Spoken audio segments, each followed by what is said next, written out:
Let me just be the first to assure you that everything is fine. That you can go to Twitter and you can find a litany of voices all discussing the safety and security of our food system. And although you might look for any dissenting voices, you won't find them because it is no longer allowed to talk about food running out on Twitter. As of today, they have amended their use policy to get rid of this and other pesky conspiracy theories under the guise that they may be inciting harmful activity or violence from people. Specifically, talking about food shortages could lead to widespread panic or social unrest or large-scale disorder. In other words, their argument is that this is not protected speech because it's the equivalent of yelling fire in a crowded Twitter. But the problem, of course, is that there are tons of other people, including experts and the United Nations and JBS and Smithfield and Tyson, each of whom have shut down the largest meat packers in the United States right now, that are warning about the impending food shortages that will necessarily result when you shut down agriculture. That's what happens. That's what they create there. Without the meat coming out of those factories, it's not going to be on the stores. And as I warned in my last video, when we heard about Tyson moving workers willy-nilly from infected closed plants to the ones that were still open, like Waterloo, and I said, give it a couple days, Waterloo will be shut down too now. Yes, yesterday they closed down Waterloo. That is their largest pork processor in the United States. And that brings the total capacity that's shut down to 15% of the total U.S. pork production. This has significant ramifications beyond our company. It means the loss of a vital outlet for farmers and ranchers and contributes to the disruption of the nation's pork supply, to say the least. And that's just the latest shutdown in these continuing and cascading, the dominoes falling one after another, series of plant closures affecting the meat processing capacity. Indiana shutting down a meat plant by Tyson, and Tyson also shutting down their Washington beef facility. JBS shutting down another factory in Canada. It's just one after another. Every day it looks like this. Follow me on Twitter at Ice Age Farmer, and you'll just see one after another. I get posted.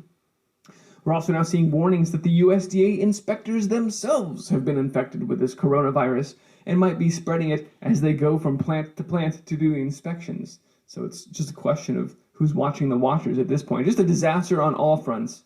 And of course, many more plants are still at risk or have already been slowed down, their capacity greatly diminished.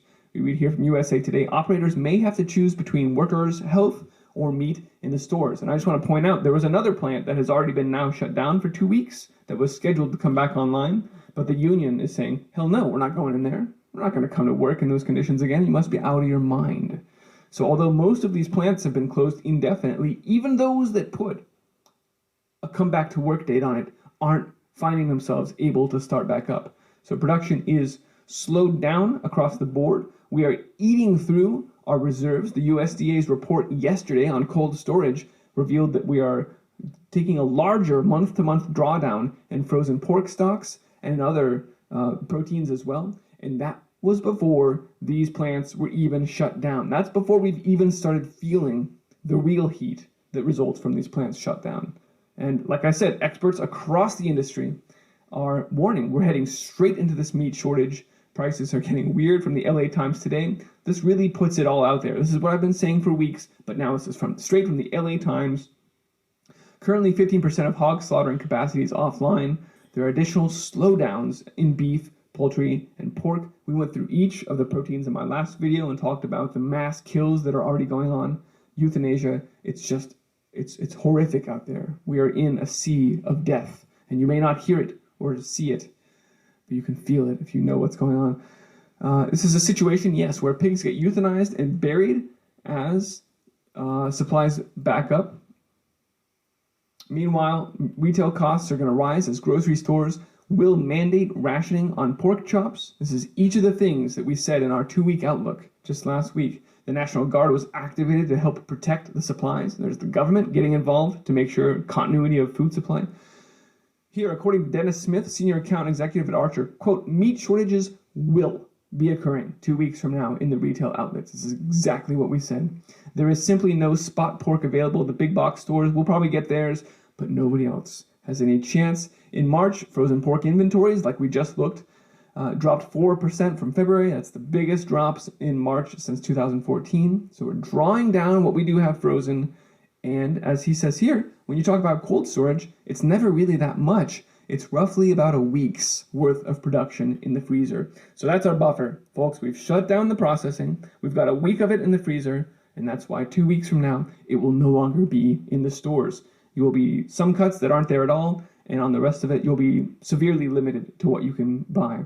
This is why the Secretary of Agriculture today went to Trump and to VP Pence and said, look, we urgently need to help out farmers and ranchers, and we need to figure out how to get rid of all these animals that they're killing off. We need standards for humane euthanasia and disposal of animals. That should make it very clear that this is already an active problem, that there are ranchers across the nation right now who, rather than selling at a loss, because slaughterhouses will charge you if you go over their, it's, we heard from some other interviews why this is going on, but never mind, there's nothing wrong. There's nothing wrong. We're not allowed to talk about food shortages, even though we just heard the Secretary of Agriculture telling us that it's coming, and every other producer out there saying, I'm having to kill my hogs. There's nothing wrong, and I'm not allowed to tell you that the food might run out. Isn't it weird? As we burn through our freezer capacity, that suddenly social networks change their policy and we're not allowed to talk about this anymore? I guess we can still talk about the fact that there's a CO2 shortage, which affects our refrigeration, and as The Guardian pointed out, even affects our ability to keep water running in the municipal water systems. So residents of Washington were warned, you might go to the tap and not get any water. Maybe we'll have to start giving you water rationing as well, because we're not getting our CO2. They've already fallen 33% of normal, and we use that carbon dioxide to get a certain pH in your municipal water. So without it, we can't bring you water, and that means you're only going to be allowed, 20 gallons a day. Make something up. This is what's coming. And it's going to come. I can promise you this now. It's written on the wall, because ADM today just announced they're going to shut down their ethanol production as well, which even further exacerbates the CO2 shortage. So all of these things are cascading. They're all mounting. Do we even need to bring up the fact that the NERC, the Nuclear Energy Regulatory Commission, has started within these last few weeks putting out feelers and saying, hey, are electrical companies going to be able to keep the lights on here? In fact, here we see work was continuing at the Plant Vogtle nuclear construction project after one of the site workers was positive for the virus. So they haven't shut down work yet, but this is the same kind of language that we saw just a few short weeks ago with the meat packers. And now there's 15% off the board. So by that logic, it's entirely reasonable to suspect that a week or two from now, we start losing 10 to 15% of our generation capacity off the grid and have rolling brownouts. So limits on your water, limits on your electricity, we can still talk about that because this hasn't manifested yet. But if they start putting, keep an eye out. Keep an eye out. This is still speculative at this point, but it's happening quickly.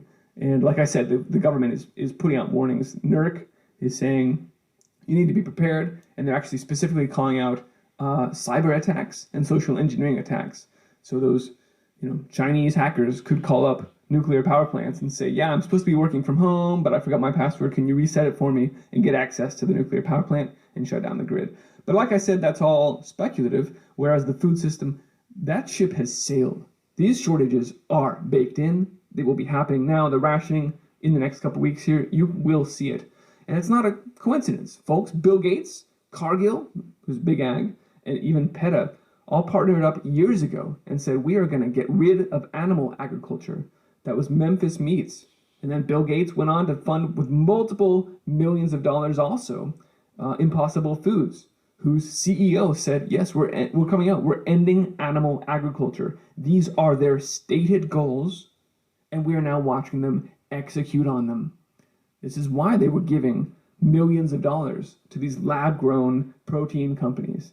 Look, the world without slaughter sounds great, but the slaughter is going on now. And the slaughter includes not just the animals at these operations that these ranchers are having to kill off and not get to market, but it includes those of us who depend on these systems to eat. That's the real slaughter they're doing right now. But we're not allowed to talk about that. And he just continues there. Bill Gates, $75 million, Impossible Burger. Look for Impossible Burgers at Burger King coming back once they can't get their beef anymore. But we're not allowed to talk about it. Everything's fine. I'm not inciting panic. In fact, I owe you an apology. You should not listen to me at all. I've been wrong all these years. They have no desire to take over our food supply. You shouldn't be growing your own food. You should not be spreading this word about this. You should never share this video by any means. You out of your mind? You're not allowed to talk about it on social media. Ladies and gentlemen, when the censorship is announced like this, I think it adds credibility to the message, and I do ask for you to spread this message, and I do ask for you to go find farmers and ranchers in your local area that need your help now. That's basically all of them. And lend a hand however you can, and make sure that we are building new systems that can feed our communities just as rapidly as they are actively tearing them down right now. It's a full-scale war. Food is the weapon, and this is where we are now. Please find my work directly on iceagefarmer.com, as I do not expect these channels, or my Twitter, for instance, to stick around much longer. Apparently, I'm violating the use policy by telling you what's really happening. Thanks for watching, folks. Let's go build new systems that will feed us into the future. Be well.